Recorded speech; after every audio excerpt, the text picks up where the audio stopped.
Good afternoon, good evening for everyone. Today we're going to be having Arnab and Michael, both Microsoft SMEs for modern management, and we're going to start our session for Azure AD Join, the myth busters for IT admins. Arnab, it's all you, sir. Thank you, Sid. Hey, everyone. So today we're going to talk about Azure AD Join Mythbusters for an IT admin. And with me, I have Michael Hilderbrand, and we both are plan to discuss some of the Mythbuster sessions. This would be based out of our experience from the field, where we have spoken to multiple customers who want to start their journey into the cloud and deploy with the cloud native devices, use autopilot. And one of the common hesitation we hear or often hear from our customers is, yes, we want to start with autopilot, but probably not start with Azure AD Join. We know it's hybrid. There is support for hybrid Azure AD. Probably that's the route we'll go. And this is the whole conversation where we try to understand what are the challenges and try to mitigate some of those challenges with these common mythbusters we are going to discuss. This session is recorded, so if you do not prefer to be part of, feel free to drop off. Michael, over to you. Yeah, absolutely. So thanks all for taking some time to join the meeting today or the session, and feel free to interact with the chat and the team's thumbs up and the clapping and the other reaction options that you have in Teams if you want to. That's always welcome and fun and fine. So yeah, here's a little bit of the agenda. We'll talk about legacy applications and authentication protocols to get us started, just a kind of a brief level set of some of the core Windows capabilities. And then we'll go into really a whole series of common IT management scenarios that Arnab and I have seen over time that in, some for lesser or more can be impacting to organizations looking to move to modern management or modern cloud first join styles or join types in terms of devices and Active Directory join or Azure AD join or hybrid join. And then we'll close out with some key takeaways. And that should get us through the session. So first question, what happened to those legacy apps and authentication protocols like NTLM and Windows integrated authentication and Kerberos? And like I'm sure most of you know, but you might not think about it very often, they're still there. They're still in Windows. They're still part of the operating system. And for good reason, right? They still function. We still need them in some cases, in a lot of cases, right? We have applications that maybe need those protocols that have been around for quite some time. And that's a key component of the Windows story as far as backwards compatibility goes. We need those things. We need Kerberos tickets to get access maybe to file and print servers on premises or other on-prem resources. And so they're still there. They're baked into Windows, and that aspect of Windows honestly has stayed, quite a bit the same over time. We just layered things on. And so what I've done here, I like to use analogies, and for some weird reason, food analogies seem to happen to me a lot. I don't know why, but to me, this picture is kind of the Windows operating system from like the NT4 era. So we have Taco Bell here, and we can get an NTLM session within Windows, and that's fine, that's great, before Active Directory, I guess. But then along comes Kerberos and Windows 2000 and Active Directory. And so Windows, the building here is still Windows. We've just added components to Windows to now also offer, in this case, Kentucky Fried Chicken or Kerberos. So I think of both with the letter K, I guess. And so again, the Windows building is still the same. We can still get NTLM tickets or Taco Bell tacos, but we can also now go in there and get Kerberos tickets or some Kentucky Fried Chicken. And then bring in, a few years ago, the cloud and modern authentication, OAuth, the ADAL, modern authentication, binaries. So I add the Pizza Hut logo here because, again, sometimes these buildings, I think it used to all be one company, and you could go into one of these buildings and get Taco Bell, or you could get Pizza Hut, or you could get Kentucky Fried Chicken. But so in this case, Pizza Hut represents the enlightenment of that same Windows building for Azure AD and for cloud. So again, Windows, the core operating system, still has the backwards compatibility, bits and bytes, and they still function, they still work. But it also has these additional components that have been layered into the operating system to modernize it, to update it. And it's a pretty cool situation because most of those components, the sort of the orchestration of when to use which happens internally within the OS. So it's pretty handy. So nothing, backwards compatibility with future-proof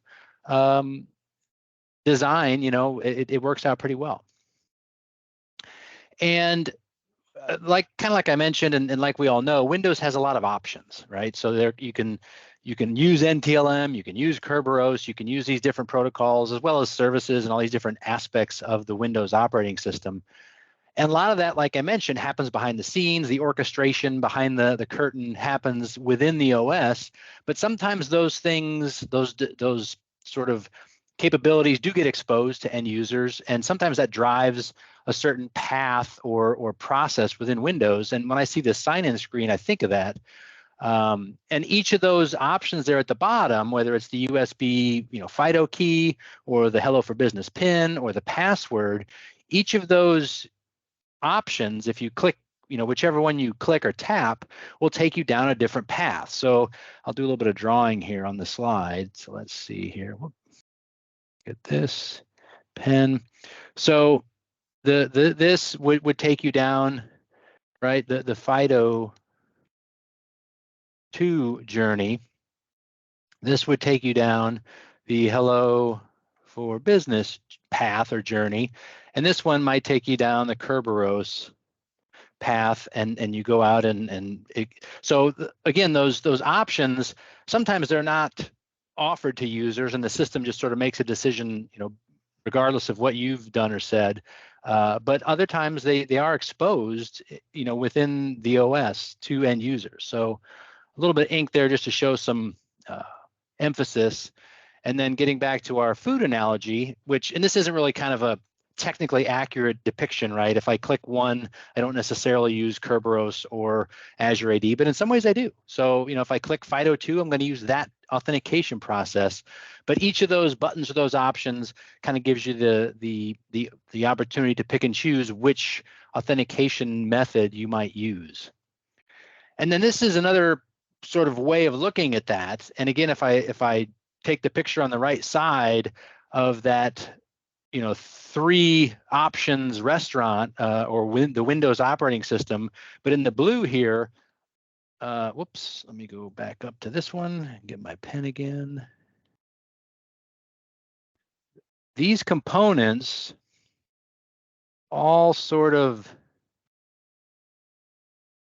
are part of the Windows operating system. So if this is a PC, with a keyboard or whatever, and a mouse here for you, the internals of that operating system make decisions with these different components. So which authentication credential provider are we using? Is it Windows? Is it Kerberos? Is it Azure AD and cloud? And so, but that we keep adding boxes to that section, or that whatever's in the red bubble there. We keep adding those different things so that Windows can operate in these different environments, whether it's cloud, on-premises, Kerberos, NTLM. And so, like I said, Windows still provides support for those legacy protocols, Kerberos, NTLM, but again, supports the modern aspects, and even Azure AD, the service. So, if we come out here, this service also has been expanded and added to. So now it actually has the ability to issue Kerberos tickets, partial Kerberos tickets that the on-premises Active Directory understands. So we've tied together your cloud directory with your on-premises Active Directory at the Kerberos level, and that's something we call Cloud Kerberos. So that's a pretty cool capability that basically it sets up kind of an RODC type service in your Azure AD tenant, and that's what allows that interoperability to happen. This is another sort of picture of the same idea. We've got the blue box here on the left, this one, which is kind of like a client PC, and then the domain controller here, and then the cloud here. And these are just the different authentication aspects or stacks, right? The cloud access provider, the Kerberos stack inside Windows, and the orchestration happens within there so that the end user doesn't have to decide what to do. It's part of that negotiation. So if it's an NTLM secured resource, we might request an NTLM ticket or token. If it's a Kerberos secured resource, we might request a Kerberos ticket. And then if it's a cloud or an Azure AD service, we might request this cloud authentication to happen.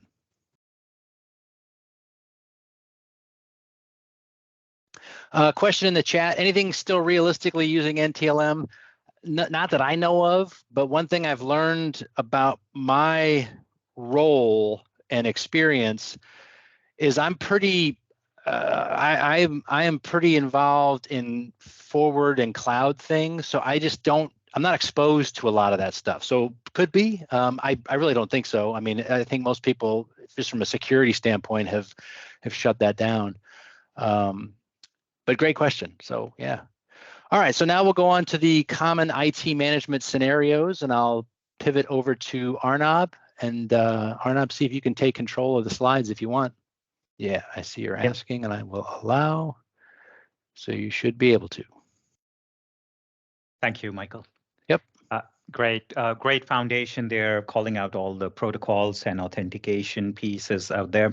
So from here, we'll dive into the common IT management scenarios. These are scenarios which the IT admins are always concerned about, like, okay, now that I know we've got this Azure AD joint device, it still can talk to domain controllers, get the authentication and the tickets as we saw. But how about these scenarios? How about doing certain things? So this is where we start the myth-busting sessions or scenarios. So I'll move here. So one of the common questions is, will an Azure AD join device be able to access on-prem file resources? Absolutely, yes. It can access all the network shares, just like on a domain join device. You access the file shares by providing the file server name, and from there you just access the folders from there. Or you have any shortcuts or existing shortcuts for these file shares, they would work as is. The good thing is the NTFS permissions, they will continue to work. So they would be honored if you have file shares for specific departments or business units, finance or marketing, they would still be honored. So as an end user, I would still be authenticating against the domain controller. So here I've got a screenshot here of a K-list on an Azure AD joint device where I have authenticated and I've got tickets from the domain controller. So here's my KDC where I've got my TGT, and then I'm accessing the file share CIFS here, authenticating from the domain controller, accessing the file share. Okay.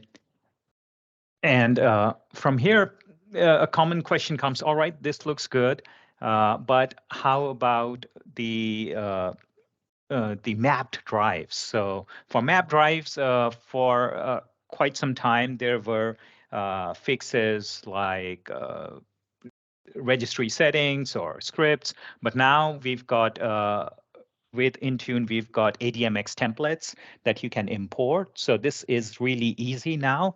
All you have to do is just import this ADMX template for drive mapping and specify the drive letter, like drive P in this case, and then specify the path.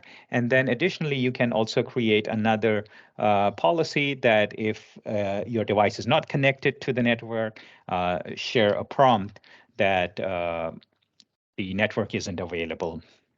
So super easy. You can still connect to these map network drive. One quick thing I'll point out, and again, folks probably know this, but just for awareness, notice in the screenshots the name in terms of name resolution, right? We have to have name resolution to get access to this stuff. So generally, it's going to be fully qualified names using DNS. And some people say, well, how does my Azure AD join system resolve local LAN DNS? And it's because it just can query the DNS servers and find those resources. So that name resolution is important, but I just wanted to call out that that should come as part of your DHCP lease, where you get the DNS server IP address as part of your sort of network configuration when you first connect to the network, and then you can find the systems. Great call out there, Michael.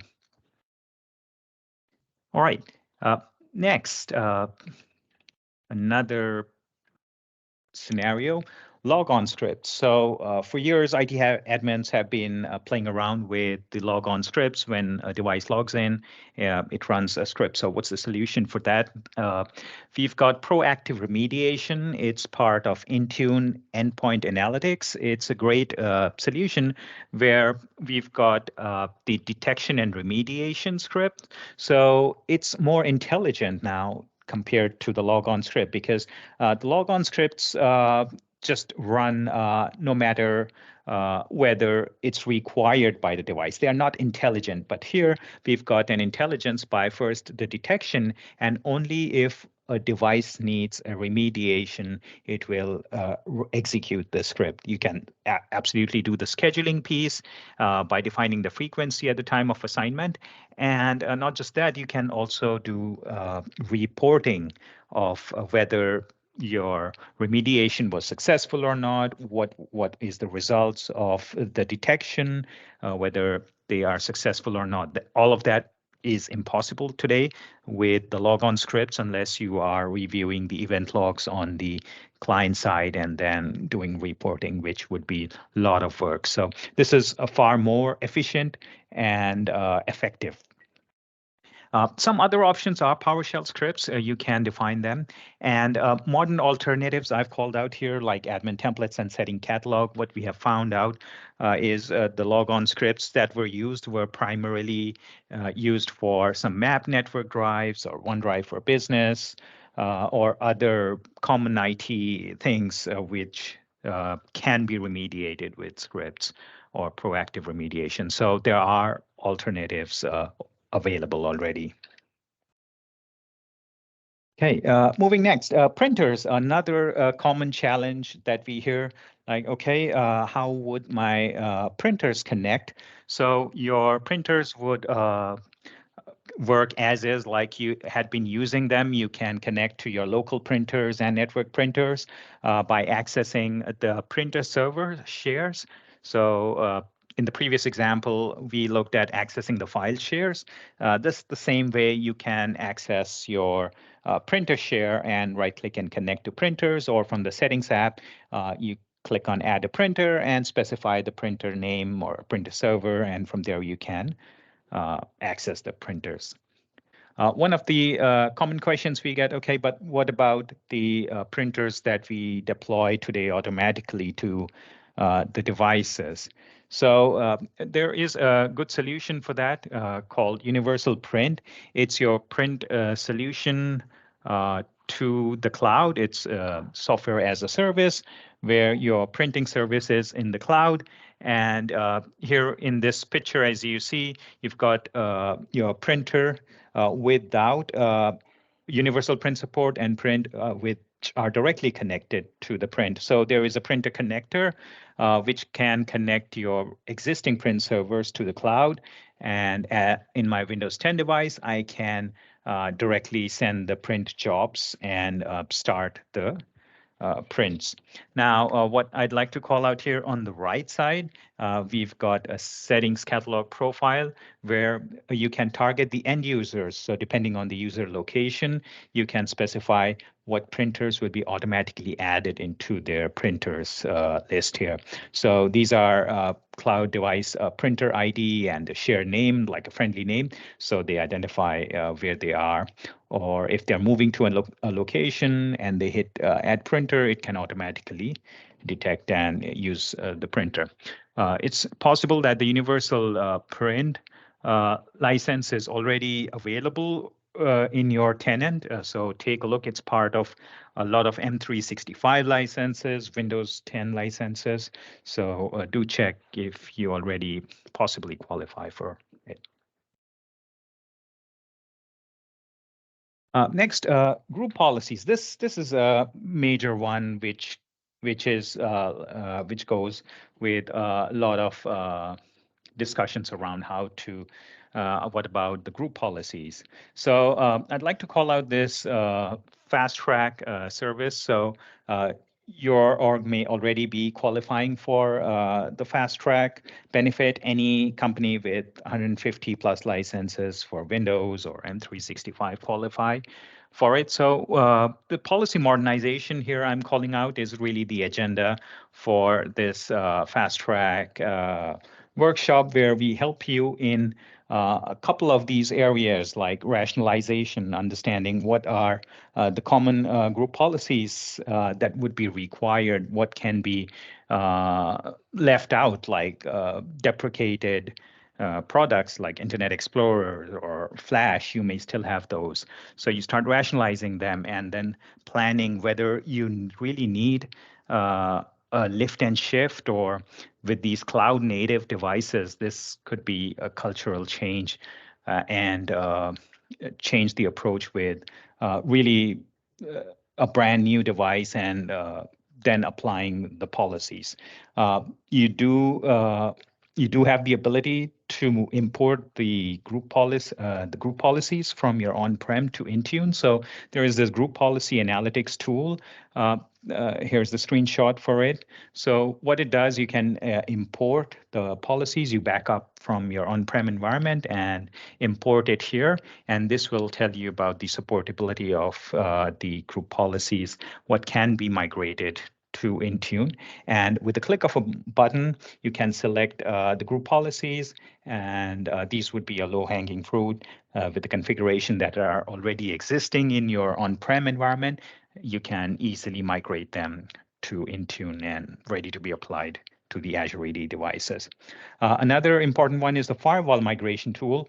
With the firewall migration tool, you just pick up one of your domain joined devices, which has the firewall policies applied, and this is a PowerShell script that you run, and it migrates these profiles directly into Intune. So these would be some of the policies that you may not see here under the MDM support, but it's under endpoint security as firewall policies that would come up.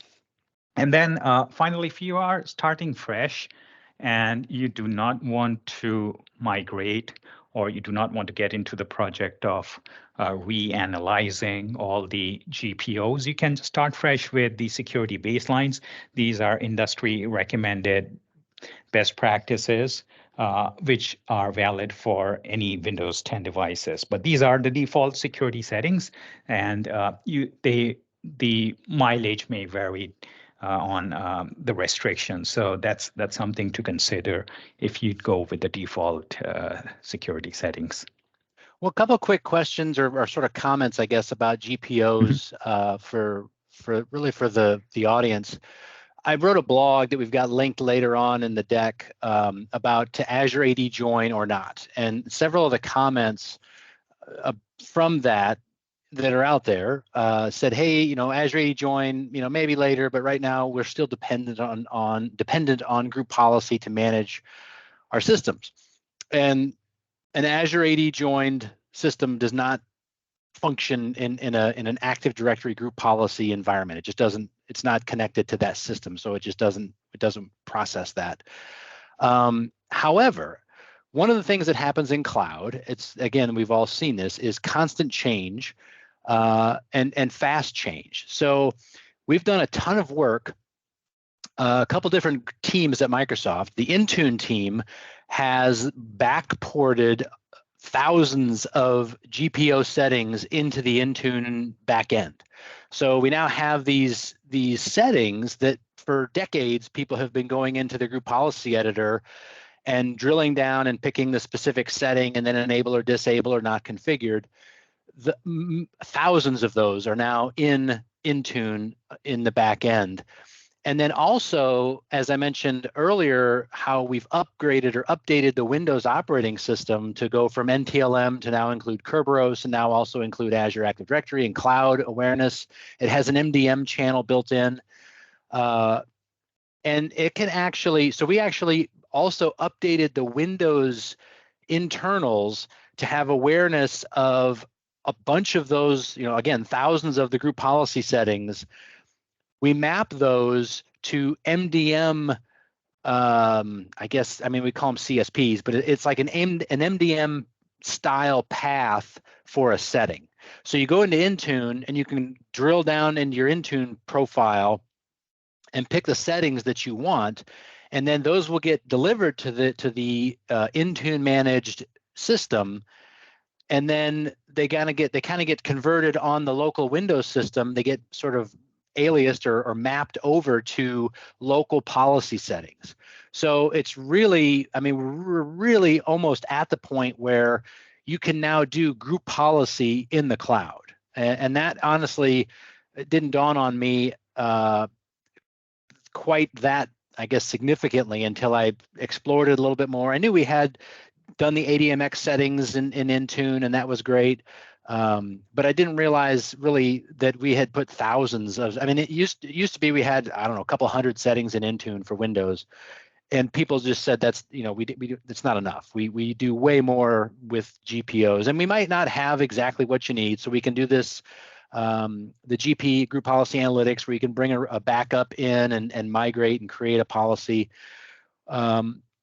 But I just wanted to throw that out there, that we've done a ton of work on the back ends of both Windows and Intune to populate both of those technologies with thousands of these ADMX group policy settings that you can now configure in Intune, and they'll come down through the MDM channel and then sort of convert locally to a local policy setting. So that's all. Yeah, great point there. And I recall one of the comment from Mike Donosky, he's in the product group, who was recently calling out the settings catalog example for the CSPs, which are matched with the Windows configuration profile to a settings catalog, which started as 2,500 settings to begin with, and now there are 25,000 plus settings there. So that's the amount of configurations that are there already existing in the cloud. So yeah, great call out. And that was the group policy hurdle has been a tall one for years for us, right? To go cloud native. A lot of customers said, until we can do that, Azure AD join is dead in the water. Even though we can use it to access on-prem file resources and printers, that's great, but we need the configuration options. We need all the knobs and dials and buttons that group policy gives us on-prem in the cloud, and we just don't have that with Intune yet. And I would say that we're darn close, or darn close, I guess. Okay, go ahead. Sorry. Yeah. Great. So, I got a question, Arnab, Michael here. Sure. My customer was trying to do the firewall migration, but the firewall rules are, I think, semantic or McAfee. So we are migrating the native Windows. Is there any way we can touch like a third-party firewall rules, or we don't have anything for that yet? I personally don't know. I've not done a firewall rule set migration or looked into it or been exposed, so I can't say yes or no. I don't know if there's a conversion tool or a mapping tool or something. I don't know. I have worked a bit on it. So is customer creating those firewall rules from group policy Now management? we have like I think semantic or McAfee, and we handle the firewall rules with semantic or McAfee. So instead of recreating Mhm. the firewall rules, is there any migration path for like third-party firewalls, not just Windows? Because So, I know that mhm. tool is only for Windows. Yeah, so even though you are creating those firewall rules for McAfee or Symantec using their tool, but as long as that firewall rule gets into the client, even as a local policy. So the screenshot here is like a group policy management editor, but then if you look in the client, the actual workstation, as long as that gets applied as a local policy, like config manager settings. If I do a lot of things under client settings, under config manager, those get deployed as a local policy, like remote control or remote tool is one of them. If I toggle those, they will automatically create those local firewall policy. Now, this firewall migration tool does have a capability or with a switch that you can specify at the time of import or export that would say use or allow the local firewall rules as well. So that's something you want to check if McAfee or Symantec is creating those local rules. All you have to do is just specify that switch with the tool, and it will migrate those as well. That's a great help. Thank you. I did not know that. Thank you. Sure. And these links should be, well, might not be clickable, but we'll share the deck. So once you click on that firewall migration tool link, we do provide all the switches in our docs link. So it should be fairly easy to identify them. Awesome. Thank you. Sure. All right. I will move next. Oh, I think I moved the other way around. Okay. Next is the login experience where on the left, we have the Azure Active Directory join device where typically you see an email address and a password, and then on the domain join device on the right, oops, I think I clicked twice. Oh, I think that's Michael clicking on the presentation. It kind of locks. Sorry. Yeah, sorry. I'm trying to use my mouse to type in the chat, and I'm changing the slides on you. Sorry about that. No, that's all right. Let me do this. I'll start presenting so that you can also answer the questions. Those are important as well. I'll take over the screen sharing for a bit. Okay.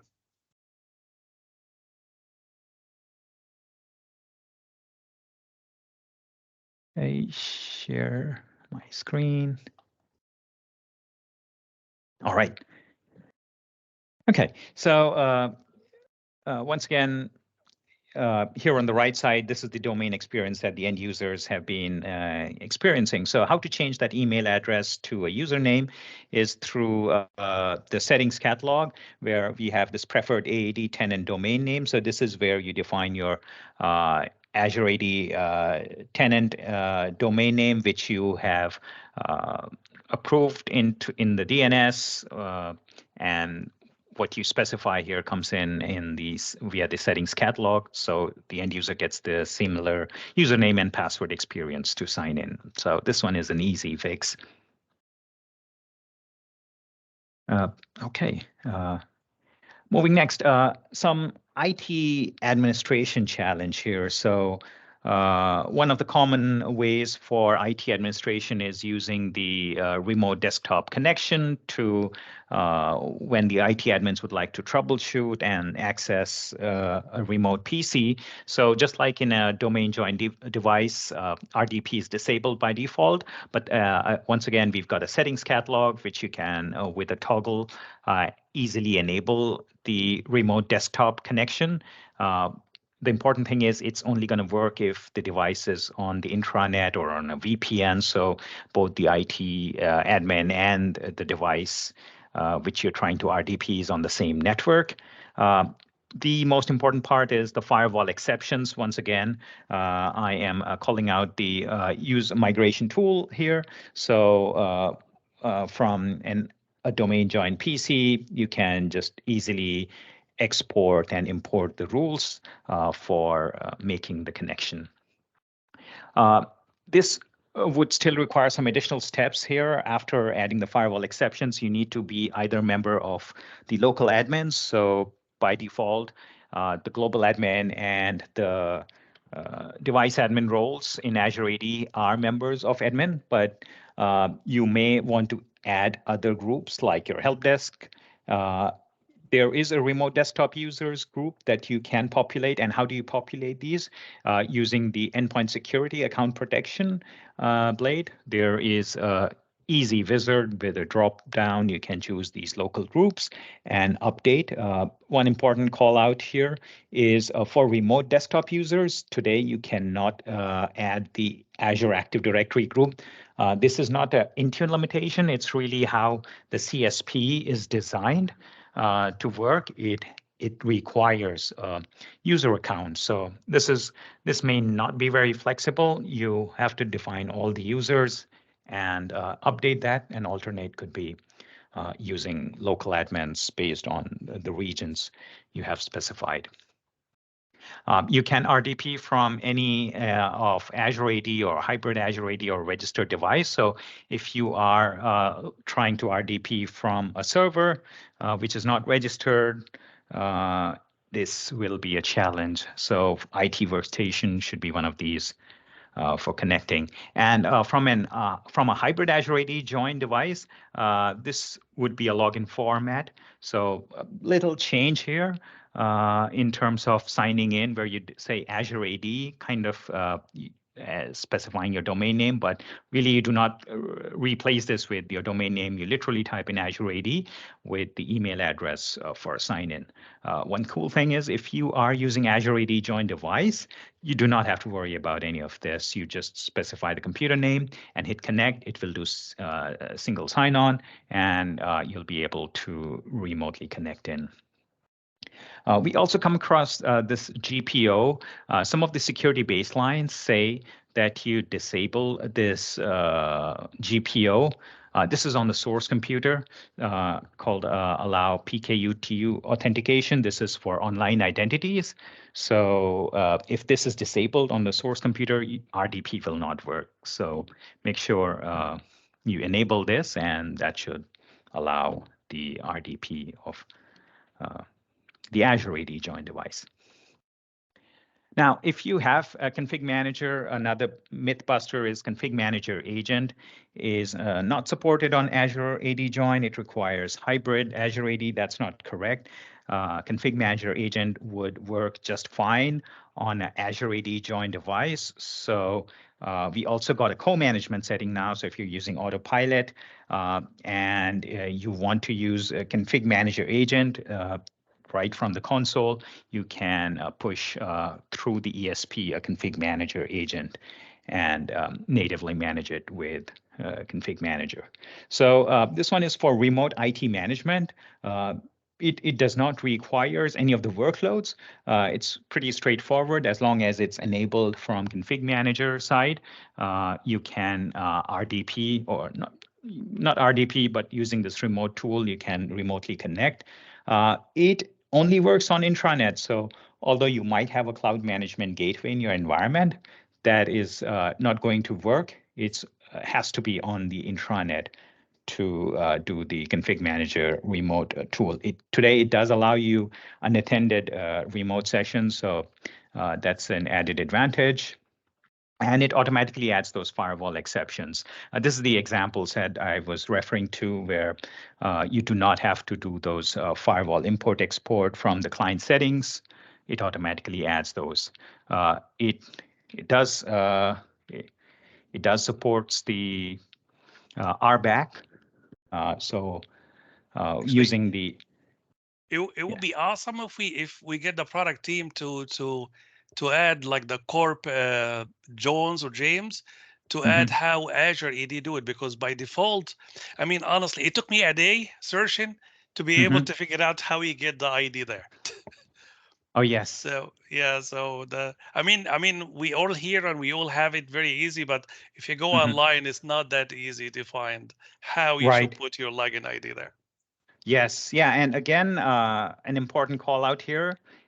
SSO from Azure AD join device. So if you are doing IT administration from an Azure AD join device itself, some of these challenges would be gone. You won't even experience. You just specify the computer name, hit connect, and it will just connect. So that's one of our takeaways for IT admins for managing the Azure AD join devices. But yeah, good point around that login format. It is different. Nobody can think of like if you haven't done like online searches, you'll try with domain, and it just keeps telling you that the credentials are not right. Even here in this screenshot, totally agree that it says doesn't Yeah, work, and you think permissions and firewall and whatnot. yeah, you learn the hard way. Yeah. Yeah, and then there's this network security GPO that is another important one to check, because it will just say that that the credentials failed to log in. It's not very verbose to tell you that what's happening. However, with Config Manager, we've got the logs for remote control that would tell you or point you towards PKU. So that's there. One important call out here for group membership. If you're admin, it's easy, but populating config manager remote control users is not available with endpoint security today. So in the drop down, like in the previous screen, we saw, I'll take back here. Here in endpoint security, under drop-down, config manager remote control users is not listed. So populating it is going to be tough. You have to manually do it using scripts or just rely on admin groups. That's the easiest way.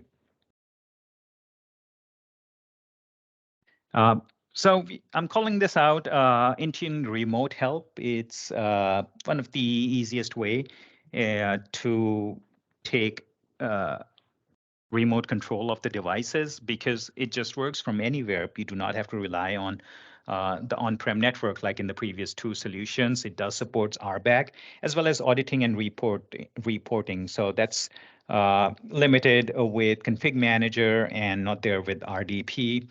And additionally, you get reports, and it does honors the data and privacy. So following some of those data regulation laws to clean up the auditing data after 30 days, unless you want to move it to log analytics and archive it for a longer time. Unattended access is coming for Windows devices, so that would match it with other tool sets as well. Okay, so moving next, this is accessing the file shares on the Azure AD join device. So this is the opposite of the previous scenario where where an end user was accessing file share. This is an IT admin accessing the $C of the Azure AD join. So that gets blocked because of firewall exceptions. So once again, firewall migration tool will be your friend. Once you migrate or run this tool on a domain join device and import it, that itself is going to resolve so many issues that an IT admin may come across from different areas of IT management. So once again, it works from Azure AD Join or a hybrid Azure AD Join with a similar login format. Now, I'll get used to of this format unless you use Azure AD Join device, which provides a single sign-on. Now, these are the IT management tools commonly used, but the whole idea behind is data collection. So we've got a very good solution built in Intune, where we've got collect diagnostic capability, which captures It works from any network, on-prem or within network or outside corporate network. It collects a whole list of registry keys, which are commonly required for troubleshooting. It's got commands like ipconfig and many other information or important commands that are captured. It captures the event logs, the security, application, and many other important logs for device management, and then additional log files. This would include your config manager log files, Windows update log files, the ETL logs, and setup logs. So this one bunch of log file would pretty much cover a whole lot of scenarios which an IT admin would be required to troubleshoot. The best thing is it does not require any firewall exceptions, and it captures all the data and retains it at a central location. So like if there are multi-IT admins working, or if a ticket is escalated and they want to see captured logs from specific time, that would be there. And then there is a governance piece as well, where this data can be cleaned up, and after 30 days, it would be cleaned up from the portal, and then you can do a bulk capture if needed as well. So very powerful tool, this Collect Diagnostics.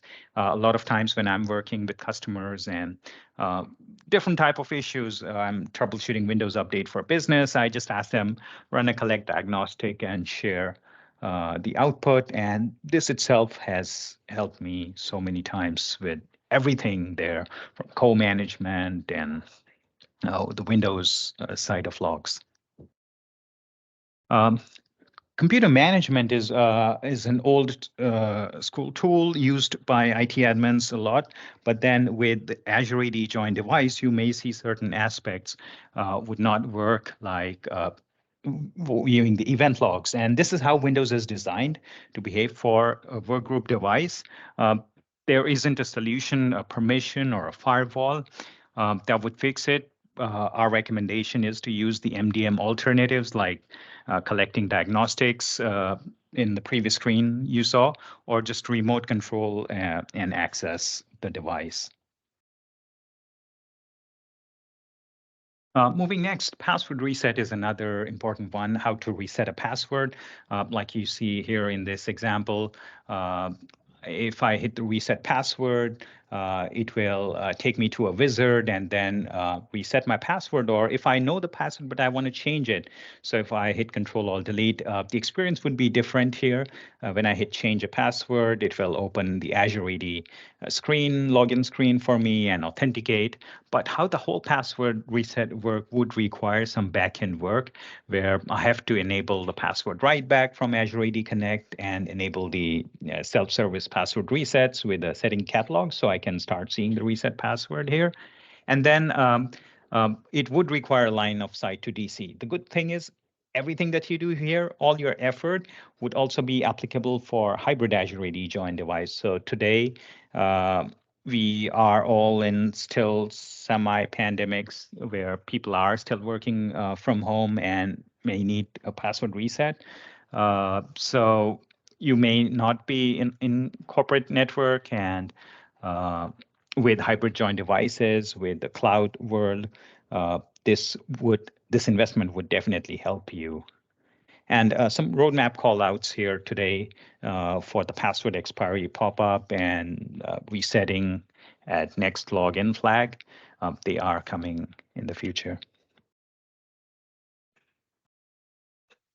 Lapse was another challenge that we had been hearing from customers, that once we have lapse, only then we'll move into the Azure AD join device. So that is coming up pretty soon. It's already available to validate and test in the Windows 11 Insider client and server SKUs.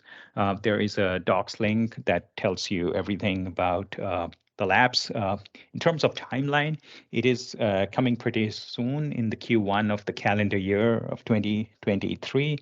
So the wait is not long here. Finally, another important one is the computer account authentication. So there are multiple scenarios where you may need a Active Directory computer account authentication. Now, this is different from a domain controller authentication. Typically, when we do a file share access or a printer, we're doing a domain authentication. But this is authentication you are doing against a computer account object on your on-prem Active Directory. So there is a docs link here for cloud native endpoints, which calls out some of the scenarios and solutions. Basically, these easiest way to call out in terms of alternative or remediation would be to switch to a user-based authentication.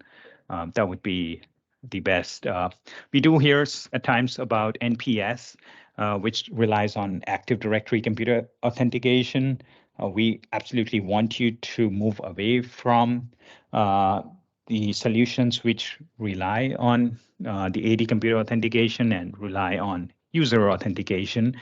There is a workaround here, which is a blog post, which what it does, it creates dummy computer objects, and I try not to laugh, and it is a workaround, and that's how you can make it work until you move your. So Arnab, let me ask you a question here. Mhm. Configuration manager use the computer account for communicating with the management point and so on. So is this can config man work with no problem then? Yeah, absolutely. Config-man. So a config manager uses HTTP-based authentication, and it uses the fully qualified domain names. So it's not really relying on the computer authentication. What it would rely on would be, say, reports in IIS.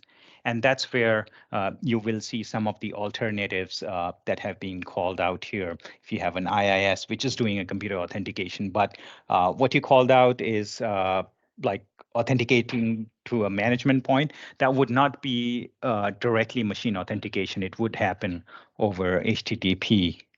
And that's where we've got our config manager self-signed certificate to perform the authentication and download the policies.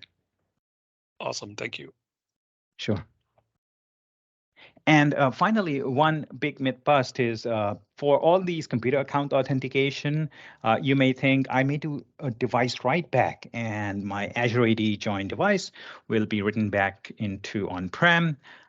However, the myth bust is it's not a computer object. So what you see here on the left is a MSDS device object, and on the right is a computer object. So they both are not same. In fact, this screenshot, as it calls out, it's for an iPad operating system. So it's not even a Windows object. So it can be any object. And if you're wondering what's the need? Why do I even need a device write back? It's only for two scenarios. One, if you are doing a Windows Hello for Business with certificate-based authentication. That's the time you will do a device write back. And the second scenario would be if you have an ADFS with on-prem conditional access, not an Azure AD conditional access. So those would be the two scenarios. They are hardly used at all anywhere in the environment, even for Hello for Business. We've got the hybrid Kerberos Cloud Trust, which can do the RDP as well without the requirement of those certificates. So with that, I'll hand it over to Michael for the key takeaways. Excellent. I will try to take control of the slides. Hopefully you can let me. You should have it. Excellent. So yeah, takeaways, be an Azure AD join Mythbuster yourself. The clouds are constantly changing, as we all know. And a lot of organizations that we've worked with, you know, they're all busy doing their day job, right? They're keeping the lights on. They're trying to do the best they can do. And a lot of the companies we work with, it's been a long time since they maybe looked at Azure AD Join natively. They maybe said, a year or two ago, or sometimes oddly longer, yeah, Azure AD Join's not there yet. Group policy, we still need that. And back then, we didn't have a good story in Intune for all those policy settings like we do today. And so people just kind of declared, yeah, we're not ready for Azure AD Join, and they turned the page. So time flies. I know in my life, I look back a year or two or four, and I'm like, man, was it really that long ago? I feel like just a year ago I started working with Azure Active Directory, but time flies. So just keep that in mind. Another thing, the interoperability of these cloud capabilities. We've talked quite a bit today about Intune and ConfigMan a little bit, and Azure AD and identities. Those things all work with one another. And sometimes, though, the constant change of each of those different systems, whether it's Windows and Azure AD and Intune and maybe even Edge features or Office things, you don't really know what you have. What's the net result of all that change? And that can be frustrating. It can be, mentally draining. And it's part of the glory, I guess, of the career of IT is the constant change, but it also can certainly wear you out. But try to use that to your advantage. Think of it as Christmas every month, right? Every month you get a new Intune service release and Azure AD updates and what's new in Autopilot, that sort of thing. So try to stay on the positive side of that, and then do try to use that to your advantage. So if a feature isn't ready, like group policy preferences we've been talking about in the chat quite a bit, keep your eyes open, your ears open, because we do continue to add things into the system, and sometimes it's not always obvious. There's no fanfare like a parade, that says, hey, group policy preferences are here. And then be thinking big picture, be thinking long term. Sometimes when you're planning, it's easy to just kind of put that stuff to the side and react to what's on your plate right in front of you, and that's just the reality also. But if you as you think and you plan, be thinking about where you need to end up and what you need to do to get there, right? So and that can be challenging also, right? Organizational silos and competing priorities and limited budgets, it's tough to do, and those things can complicate the big picture thinking and the planning, but hopefully there's management support and people are thinking, yes, we do need to be thinking big and long term. To some point, we need to have a plan for where we want to go and then be working towards getting there. And if you think or felt that you were blocked from Azure AD Join in the past, I would simply urge you to reevaluate, check it again. You might be pleasantly surprised with what we can do today that maybe you didn't, wasn't there before. And then if not, why not? And if not now, when? Kind of simple questions, but try to, I empathize with on-premises organizations because I worked for 13 years in a large global IT organization of a big company, a big Fortune 500 company. So it's easy for me as Microsoft to say to those people and those companies, go cloud first, think cloud first, go cloud. And that is our main effort as Microsoft. We do tend to focus on cloud first, mobile first. But that doesn't mean we're abandoning or expect our customers to abandon on-premises tomorrow. We're innovating in ConfigMan.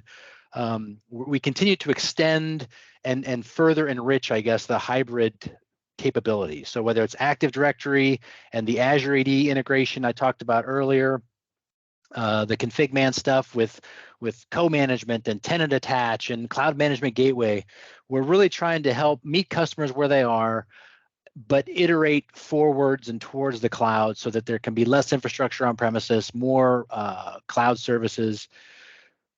So that's kind of that. And then Azure AD Join has tons of capabilities nowadays. Like I said in the prior slide, if you looked at it before and it didn't meet the need, I would say reevaluate it. We've got a lot of capabilities there.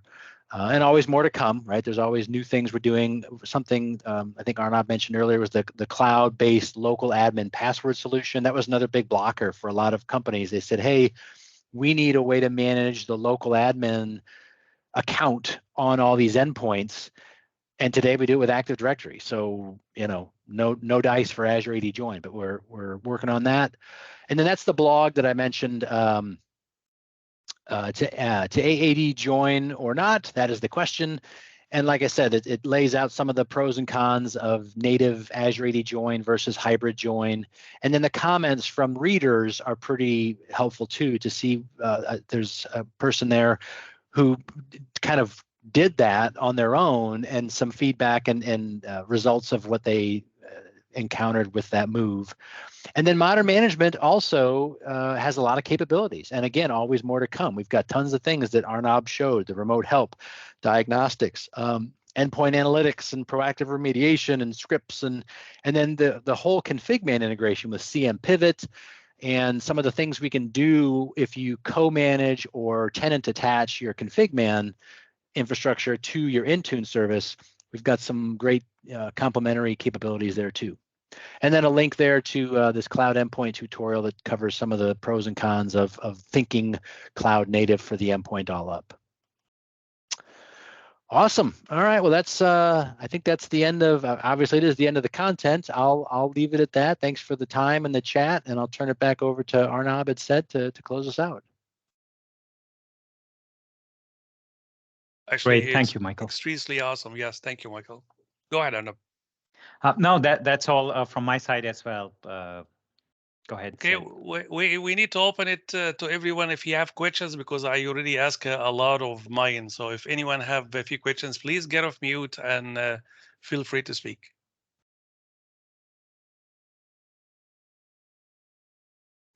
Hi, folks. I have two questions. I joined a little late, so is this going to be published somewhere publicly?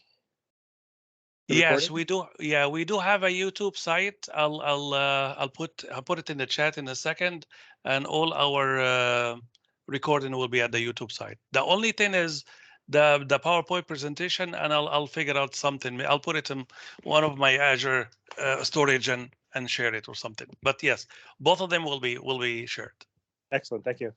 Second question was, after you collect the logs, is there some kind of resource to help explain how to decipher them? Because there's ETL files, CAP files, log files, all kinds of files, but it's hard to kind of navigate when something happens, like let's say with Autopilot or Intune, where to go in what order. So there are like tons of logs collected, and each area, depending on what you're troubleshooting, would be different. They would have their own PowerShell scripts that decipher the ETL logs. Or for Autopilot, there are PowerShell scripts where you input that CAP file, that Autopilot CAP file for diagnostics, and then it will spit out. So every scenario is unique depending on which one you are troubleshooting. I'll drop some of the links here for troubleshooting I have from my favorites, hoping that would help you. And I saw Michael typing. Michael.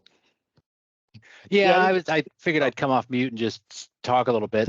You get overwhelmed with the logs, and some of that is because our support teams live and die by those logs, and they have actually internal utilities that they can use to process those logs and kind of spit out the takeaway, basically the short story based on all that logging data.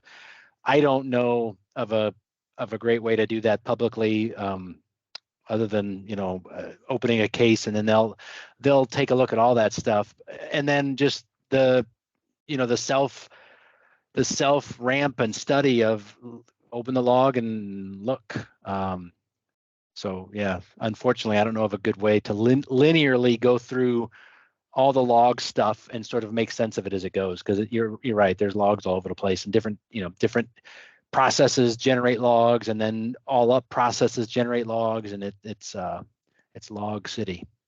Yeah, in particular with Autopilot, it's like we know just from trial and error, like the order of operations for things. So we kind of gotten used to, okay, if it got to this point, we know the other three pieces on before that were passed. but it's not really documented. So I feel like we're doing educated guesses most of the time. Yeah. The event viewer, and it's just for me, and I don't know if this is helpful, but for me, it's just a typical Windows, I don't know, troubleshooting model. But pull up the event log. Autopilot, I know, has a couple of event log categories, and you can look through there, and they're timed, so you can see this one happened, and then this one happened, and this one happened, and they try to be verbose to be helpful. Sometimes they are less, sometimes they're more. But yeah, it's tough. I don't have a Rosetta Stone. Yeah. Yeah. Any resource you can find that'd be great. I find that our docs continue to improve on troubleshooting. So if you were just to Google troubleshooting Intune learn.microsoft.com, you'll really get quite a bit, and they continue to update that. And so the autopilot one continues to get better as well. So it's getting better, but it is still difficult. But that collect diagnostics, the ability to collect logs, and the machine doesn't even have to be on, right? It can come on later, and that log collection will still occur. That's super powerful. So it's kind of like we've gained some stuff, but yeah, you got to get used to this new, like, where do I look? And it can. I feel your pain. Yeah. Yep. And another thing on autopilot, and this to me was a little bit surprising, but then also not surprising at the same time, that it writes some registry keys almost as logging, and you can kind of follow along what apps were installed and what aspect of autopilot completed. So that can be helpful too. The event logs. And then I can't remember the keys, but as autopilot sort of unfolds, it writes some things into the registry, and you can go look at that to see, at least to maybe try to narrow down which part of autopilot failed or which part of the deployment bombed out. Yeah.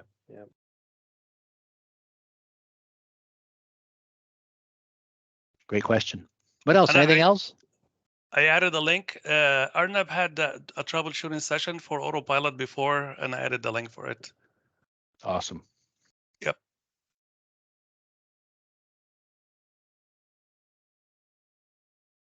One thing I'll say, just in general about autopilot, since we're kind of talking about autopilot, in my experience, one of the main things that causes that whole process to fall down a lot of times has to do with app deployment. And there's some situations where an app context for install is maybe set to system or user, and then those apps are targeted to the opposite thing. So if it's a user-based install, maybe the app is targeted to devices, and sometimes autopilot hangs with those inconsistencies of targeting versus the install context. And then also, if you have line of business apps deployed through Intune and Win32 apps deployed through Intune, again, during autopilot, they both require the trusted installer service in Windows, but they don't have intelligence and awareness of one another.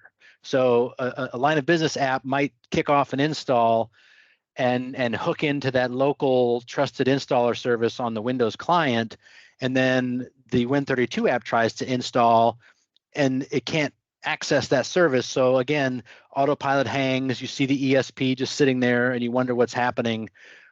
So it's tough to troubleshoot sometimes the autopilot stuff, but I say focus a lot of times on your app targeting, and that can get you pretty far.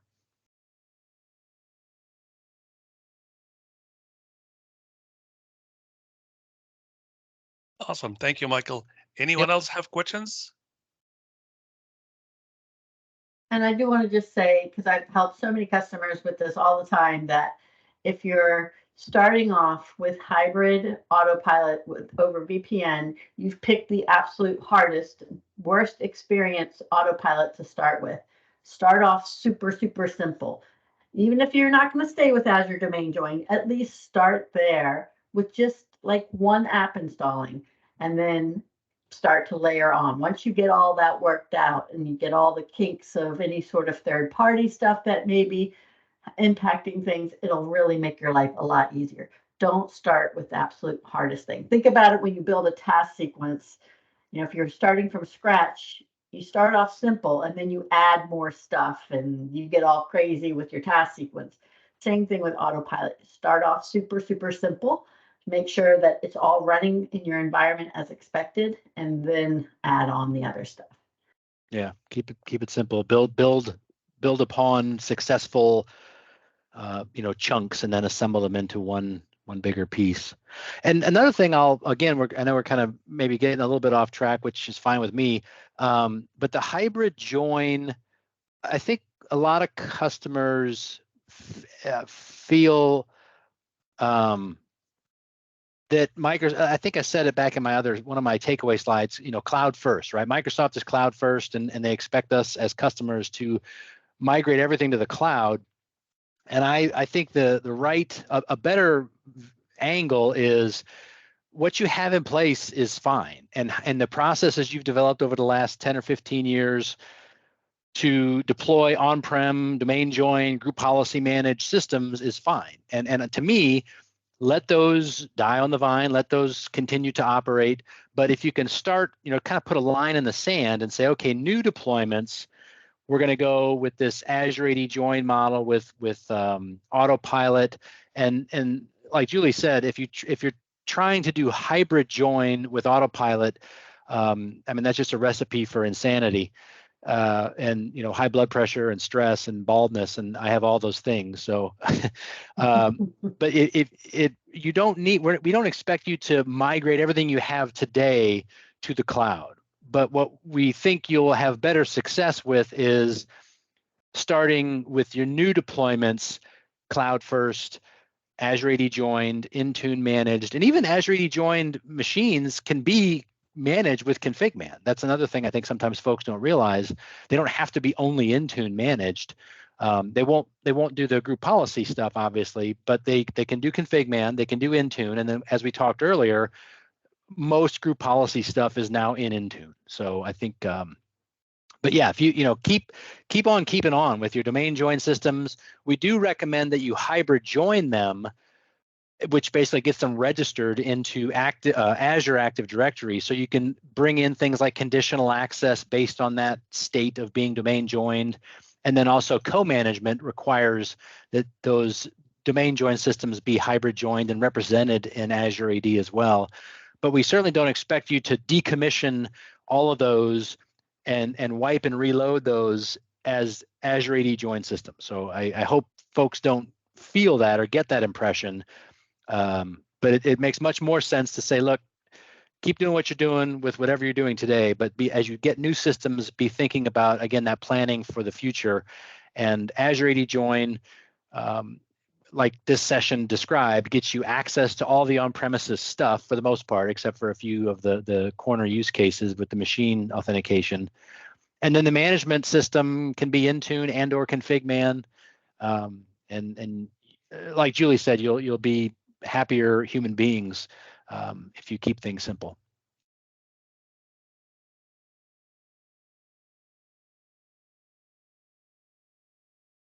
Awesome. Thank you so much, Michael. Appreciate it. Thank you. Julie, Arnab, any last words? Always ready join. Yeah, friends don't let friends do hybrid autopilot, because literally this is what happens. I get a customer and I'll put a plug in that probably everyone on this call, or most of you, qualify for Fast Track, where you can have someone help you with this. And it'll start off, oh yeah, we're going to do hybrid autopilot, and I'm like, okay, but this is how it goes. You're going to try, and you're going to spend all this time because you don't want to move your group policies. And at the end, you're going to say, well, this really sucks. I'm just going to move my group policies. So save yourself some time. Go ahead and move your group policies, and just start with the Azure AD join, because literally, I don't think I've had, I think maybe 2 customers in like 2 years who have done hybrid and stayed with hybrid. So And just to be clear, so that there's no confusion, when Julie says hybrid, she means hybrid join Autopilot. and autopilot, right? Hybrid Correct. join of a domain join computer, extending that device object or projecting that out to Azure AD is spot on gold, right? We love that. Yeah. Yep. Got to do that, because Yep. if you don't do that, you probably have a mess. If you're using Office. And again, for the folks on the call, I remember learning about hybrid join with autopilot and thinking, oh, this is going to be glorious. I'm going to be able to domain join computers off the internet into my on-premises Active Directory. And yes, you can do that technically. And yes, it is supported, but it is maddening. There's tons of moving parts, and you really don't get a lot of benefit to doing that. You've just sort of shoehorned your domain join process out to the internet and back in. And that's where I say, keep doing what you're doing with on-premises stuff the way you're doing it, and you've been doing it. Domain join those systems, get them hybrid joined up into Azure AD, set up conditional access rules. But autopilot is a great experience, a much greater experience with Azure AD join as the device trust model versus hybrid join. Great convo. I appreciate the back and forth, and everybody that's stayed on, and it looks like we've got a hand up. That's polite. Let's go ahead, Patrick. Hey, I just had a question about something that was presented in one of the earlier slides when you were talking about GPOs for Azure AD joined devices. We were doing the fast track program for something else, but you're talking about the fast track program earlier for GPOs. I think at the particular company I work for, I think one of the things that is a little bit, I don't know if it's maybe a misunderstanding or just not enough familiarity with Intune yet, but it seems like there's a whole lot of like going one-to-one as far as like this setting is the exact same setting in Intune. And I'm really, my question is, I'm just curious, what is the fast track program for the policy modernization? Is there any further depth you can go into on that on this call? I personally don't know. Hopefully Arnab or Julie can speak to the details of that workshop or that program.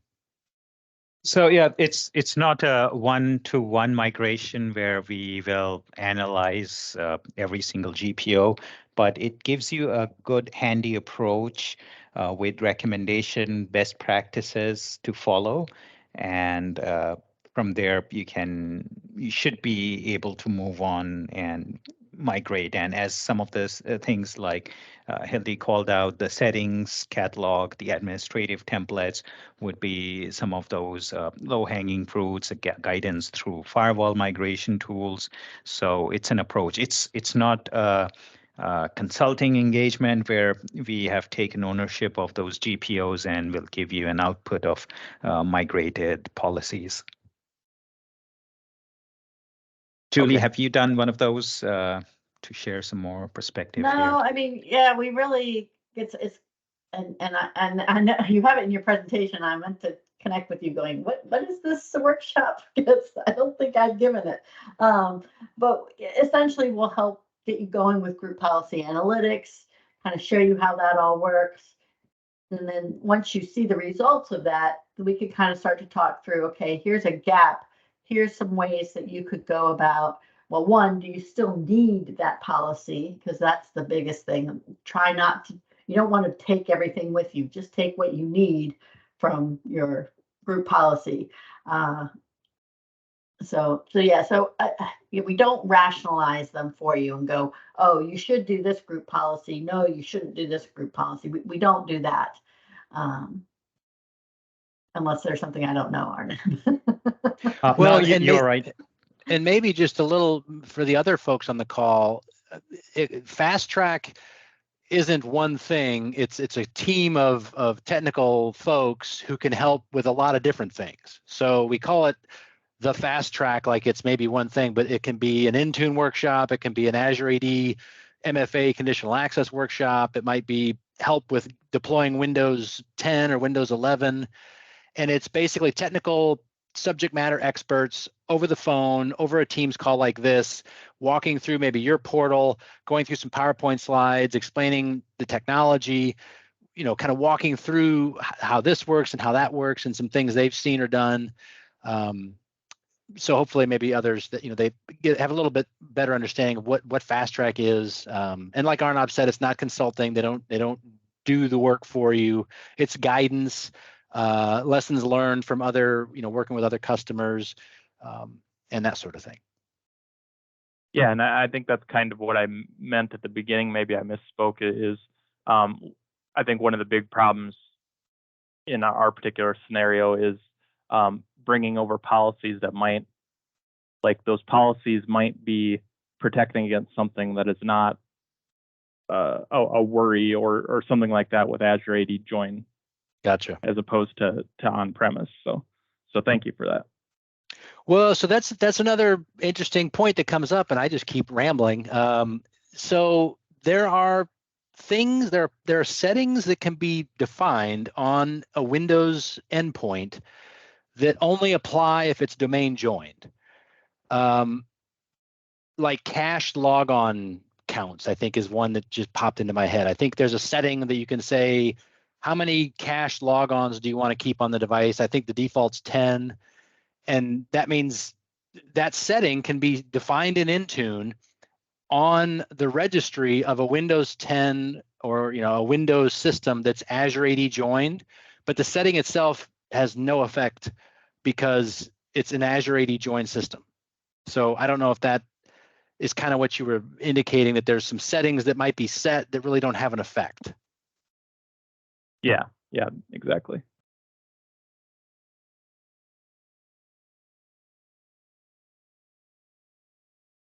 Cool. All right. Well, anything else? Anybody else? Going once? Hey, round of applause. I love the team's reactions. Okay, I'm gonna stop the recording for now, and I'm gonna close it in a little bit. Great. All right, folks. Thanks all. Happy holidays, and